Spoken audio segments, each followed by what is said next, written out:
Okay, let's kick off today's deep dive.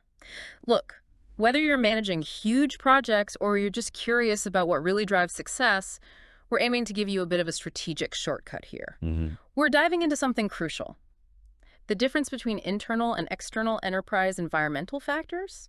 The EEFs. Right, the EEFs, they sound technical, but they're basically everything around the project. Exactly. And our insights today, they're drawn from the analysis and project management for project managers by Orlando Casabon. So the mission: figure out what you can actually control versus what you just, well, have to live with. Yeah. Let's unpack this. Okay, so EFs, Mhm. think of them as any condition, any influence really, Mm. that impacts your project but isn't part of the core project team's direct output. Like the weather or the economy. Well, yes, those are definitely factors, often external. But the key thing, the really vital distinction we need to make is between internal and external.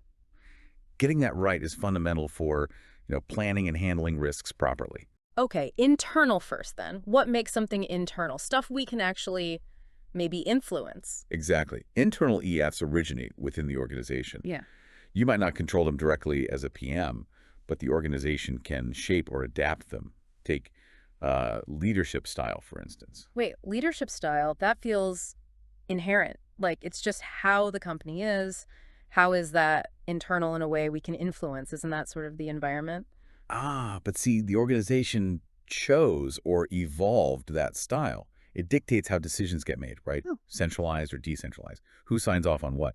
That's an internal mechanism. You might need, let's say, political skill to navigate it, but it's generated inside the company walls. Okay, I see the logic there. It originates internally. What about something like contracting constraints? That feels tricky. You're dealing with external vendors. That's a great one, actually. It really highlights the nuance. The constraint isn't usually the external vendor themselves or even the specific contract terms sometimes. So what is it then? It's the internal rules. Your company's procurement policy, maybe? The legal department's standard procedures for how contracts must be structured or who you're allowed to contract with. Ah, so the policy that says we only use these pre-approved suppliers, even if another one seems better, that policy is the internal constraint. Precisely. You got it. The rule comes from inside. Same logic applies to, say, your configuration management system. Right, that makes sense. The tools and processes we use internally to keep track of product versions or whatever, that's clearly internal infrastructure. We build that. We can change that. Exactly. Internal levers we can potentially pull. Now, the other side of the coin, external EEFs. Okay, this is where it gets interesting, maybe a bit tougher. The things coming from outside that we just have to follow. The walls, the sandbox, so to speak. That's a good way to put it. External EEFs, they come from outside the organization entirely.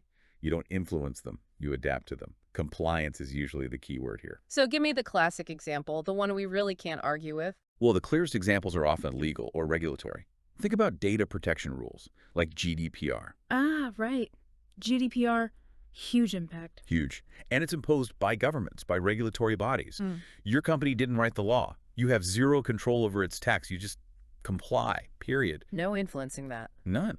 Or think about wider market conditions.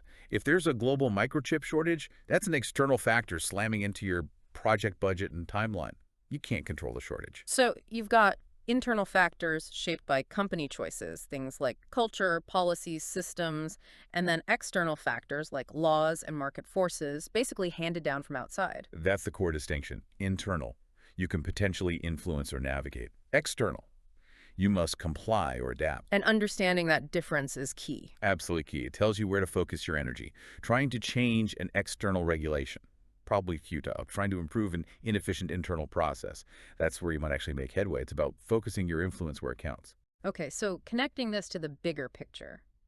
Knowing this helps you manage compliance with the unchangeable stuff while working effectively on the stuff you can influence within the company. That's exactly it. You manage risk and compliance for the external, and you manage change and efficiency for the internal. Right.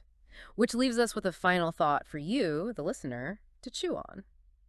What happens when a really tough external factor, maybe a strict new environmental deadline imposed by the government, clashes directly with a problematic internal factor, like, say, a really slow, consensus-heavy leadership style in your company?